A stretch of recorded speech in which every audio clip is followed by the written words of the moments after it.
तो नमस्कार दोस्तों, आप सभी का फिर से एक बार और स्वागत है हमारे यूट्यूब चैनल भोजपुरी पेज में। और मैं हूँ आप सबका दोस्त भाई अजित यादव।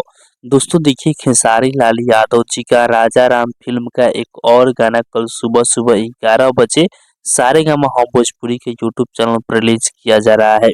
दोस्तों देखिए, अभी अभी खेसारी लाल यादव जी गाने का पोस्टर को शेयर किए हैं और गाने का नाम है कमरिया लॉलीपॉप। जो कि इस गाना को खेसारी लाल यादव के साथ में शिल्पी राज इस गाने को गाए हैं और इस गाना को राइटर प्रकाश बारूद जी लिखे हुए हैं। और आप लोगों से बता दें कि गाने में म्यूजिक बना है विनय विनायक जी और वीडियो में खेसारी लाल यादव के साथ में एक्ट्रेस नजर आएंगी नम्रता माला। तो आप लोग कल सुबह 11 बजे सारेगामा हम भोजपुरी यूट्यूब चैनल पर इस गाने को सुनने के लिए तैयार रहिएगा। तो बाकी दोस्तों, फिलहाल का ये अपडेट है। आप लोग इसके बारे में क्या करना चाहते हैं कमेंट बॉक्स में बताइएगा। और इसी के साथ हम इस वीडियो को समाप्त करते हैं। अभी तक इस वीडियो को लाइक नहीं किया है तो लाइक कर दीजिए और चैनल को सब्सक्राइब नहीं किया है तो सब्सक्राइब भी कर लीजिएगा, क्योंकि इस चैनल पर भोजपुरी इंडस्ट्री के हर एक अपडेट सबसे पहले आप सभी को मिलेगा।